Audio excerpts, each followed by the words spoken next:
দর্শক, ইচ্ছে করলে কিন্তু আমরা পুরনো এই মাটিগুলো দ্বিতীয়বার ব্যবহার করতে পারবো। যদি দ্বিতীয়বার এই মাটি ব্যবহার করি সেক্ষেত্রে আমাদের এর সঙ্গে কিছু উপাদান মিশাতে হবে। এই দেখুন পুরনো মাটি, এই মাটিতে যথেষ্ট পরিমাণে খাদ্য উপাদান রয়েছে। এবার আমি যদি এই মাটিগুলো ফেলে দিই তাহলে খাদ্য উপাদানও আমার মোটামুটি কিছু নষ্ট হয়ে গেল, আমি কিন্তু ফেলবো না। তাই যথেষ্ট পরিমাণে আমি শুকিয়ে নিয়েছি টবগুলো। যারা আপনারা পুরনো মাটি ব্যবহার করবেন আগে মাটিগুলো যথেষ্ট শুকিয়ে নেবেন, শুকিয়ে যাওয়ার পর তারপর সেসব ব্যবহার করবেন। তো আসুন আগে মাটির ঢেলাগুলো ভেঙে নিই, তারপর সেখানে কি কি ব্যবহার করতে হবে সেসব দেখে নেব।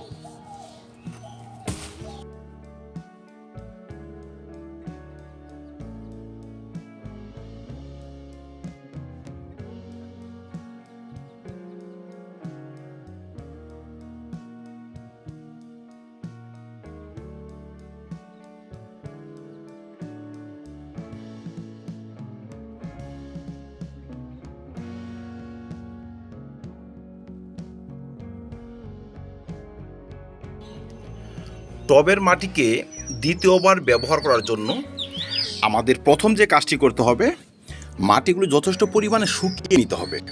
সে আপনি টবে শুকান বা এইভাবে ভেঙে কোথাও ফেলে রাখুন, রোদ্রে 5-7 দিন ভালো করে শুকিয়ে নিন, এমন ঝুরঝুরে করে।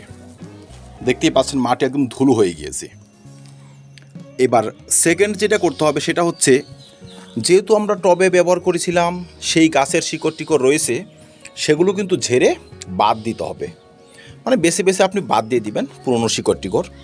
এই সমস্ত শিকড়ের মধ্যে ছত্রাকের সংক্রমণ থাকতেও পারে, মাটিতে থাকা কৃমির সংক্রমণ থাকতেও পারে। সেগুলো যদি আমরা একটু বেছে বাদ দিয়ে দিই তবে সে সমস্ত ঝামেলা আর নতুন টবে হবে না। 3 নম্বর হচ্ছে, এই মাটিতে কিন্তু আমাদের কিছু কিছু উপাদান মিশাতে হবে। কারণ এই মাটিতে অন্য গাছ ছিল, তারা যথেষ্ট পরিমাণে খাদ্য এই মাটি থেকে শোষণ করেছে। তো এই মাটিতে কিছু পরিমাণে খাবার আছে, কিন্তু তারপরেও মাটির উর্বরতাকে বাড়ানোর জন্য, মাটিকে শোধন করার জন্য, নতুন গাছের উপযোগী করার জন্য আমাদের কয়েকটি উপাদান এখানে মিশাতে হবে। এর মধ্যে প্রথম উপাদান হচ্ছে জৈব উপাদান। আমি এখানে ব্যবহার করেছি পুরনো গোবর। তো পুরনো গোবর বলতে আপনারা 1 থেকে 1.5 বছরের পুরনো যে গোবরগুলো হয় সেগুলো নিয়ে নেবেন। যদি হাতে কাছে থাকে, যাদের কাছে কালেকশন নেই, আপনারা অনলাইন থেকেও কিন্তু আজকাল এই সমস্ত উপাদান কেনা যায়, ঘুটের মতো পাওয়া যায়। বিস্কুট সাইজ কাউডাং কেক বলে সার্চ করলে পেয়ে যাবেন, বা গ্রামগঞ্জের সঙ্গে যাদের লিঙ্ক রয়েছে সেখান থেকে কিন্তু আপনারা সংগ্রহ করতে পারবেন। আর যদি কোনোভাবে সম্ভব না হয় সেক্ষেত্রে আপনারা পাতা সার এবং ভার্মি কম্পোস্ট নিয়ে নেবেন।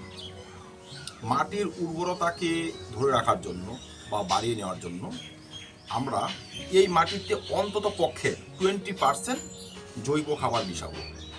সেটা গোবর সার হতে পারে, পাতা সার, ভার্মি কম্পোস্ট এবং নানাবিধ জৈবিক উপাদান যেমন সর্ষের খোল মিশিয়ে হতে পারে। আমার কাছে যথেষ্ট পরিমাণে গোবর সার রয়েছে, আমি সেটি মিশিয়ে দিই। চলুন মিশিয়ে দিই।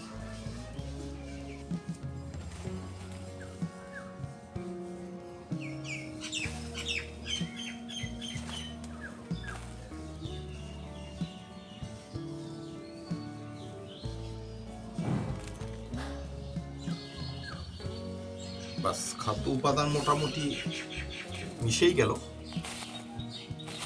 যে উপাদানগুলো আমাদের মিশাতে হবে এর মধ্যে একটি হচ্ছে জিঙ্ক সালফেট।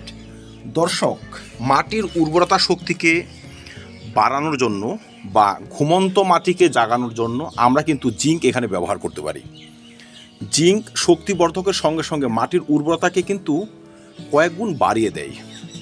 যদি থাকে হাতে জিঙ্ক সালফেট অবশ্যই ব্যবহার করবেন, বা চিলেটের জিঙ্কও এখানে দিয়ে দিতে পারবেন।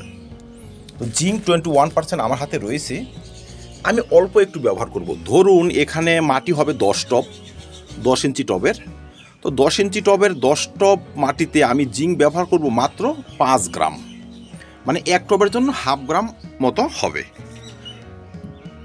2 নম্বর উপাদানটি হচ্ছে আপনাকে ব্যবহার করতে হবে জৈব ছত্রাকনাশক। যাদের হাতে ট্রাইকোডার্মা রয়েছে আপনারা সেটি অবশ্যই ব্যবহার করবেন। যদি ট্রাইকোডার্মা একদম না থাকে সেক্ষেত্রে আপনারা যদি পারেন 2 মুঠো নিমখোল ব্যবহার করে দেবেন আর সাফ পাউডার 5-7 গ্রাম ব্যবহার করবেন। চেষ্টা করবেন ট্রাইকোডার্মা ব্যবহার করার। ট্রাইকোডার্মা জৈব ছত্রাকনাশক, এটা উপকারী ছত্রাককে বাঁচিয়ে অপকারী ছত্রাককে ধ্বংস করে। তাই আমাদের আধুনিক ছাদ বাগানে পারফেক্ট একটি ছত্রাকনাশকের মধ্যে ট্রাইকোডার্মা পড়ে। যদি সম্ভব হয় আপনারা অল্প নিয়ে নেবেন। ট্রাইকোডার্মা অনলাইনে কিনতে পাওয়া যায়।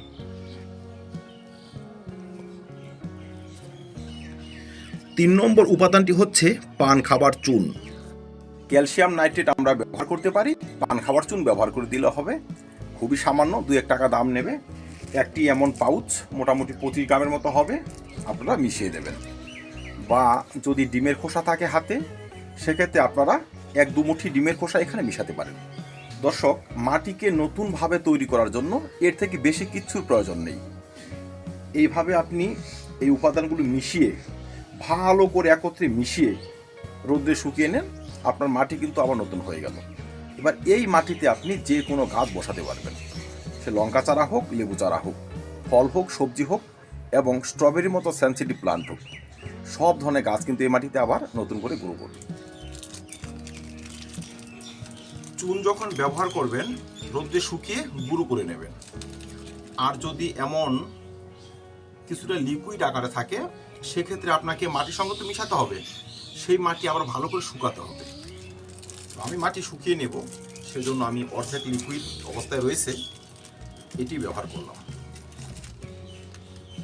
চুন জাতীয় পদার্থ সঙ্গে কিন্তু অবশ্যই দেবেন। চুন আর জিঙ্ক এই দুটো উপাদান বাদ দিয়ে কিন্তু পুরনো মাটি নতুন হবে না, আপনারা ব্যবহার করলেও কাজ হবে না। তো এইবার ভালো করে আমি মিশিয়ে নেব। ব্যাস হয়ে গেল মাটি তৈরি। এবার এটি ঢেকে রাখতে হবে, একটু জলের ছিটে দিয়ে ঢেকে রাখবো আমরা মোটামুটি 5 থেকে 10 দিন, পারলে 20 দিন ঢেকে রাখবেন। তারপর রোদ্রে ভালো করে শুকিয়ে এই মাটিতে কিন্তু আপনি যে কোনো গাছ বসাতে পারবেন, আর সমস্যা হবে না। দর্শক, বর্তমানে মাটি পাওয়াও কিন্তু একটি ব্যাপার। পয়সা হলে মাটি পাওয়া যায় না, যেখান থেকে সেখান থেকে মাটি নেওয়াও যায় না।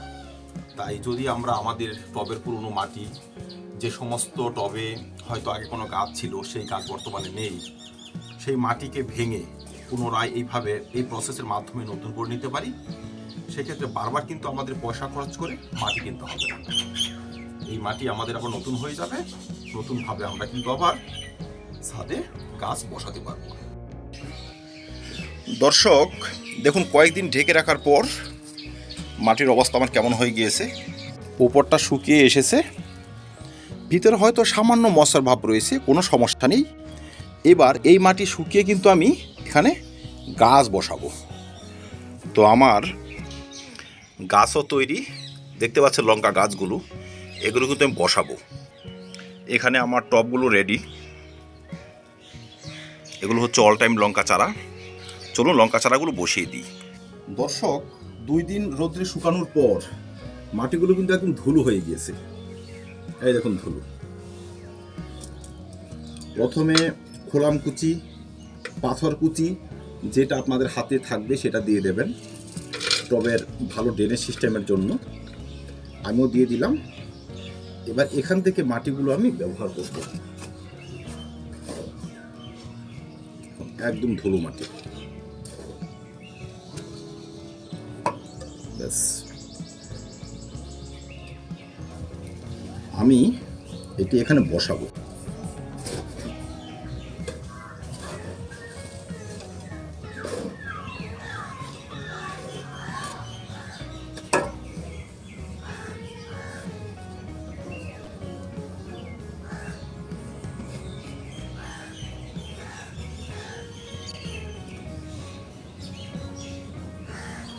ব্যাস, পুরনো মাটিতে নতুন গাছ।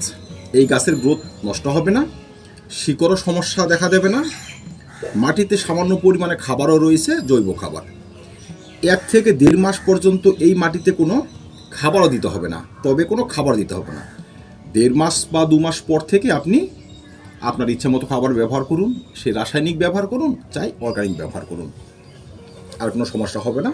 তো দর্শক, এই পদ্ধতির মাধ্যমে আমাদের যে সমস্ত টবে এখন গাছ নেই বা যেই মাটিতে এখন গাছ নেই, সেই সমস্ত মাটি রোদে শুকিয়ে এই ধরনের উপাদান ব্যবহার করে আমরা কিন্তু দ্বিতীয়বারের জন্য প্রস্তুত করে নিতে পারবো।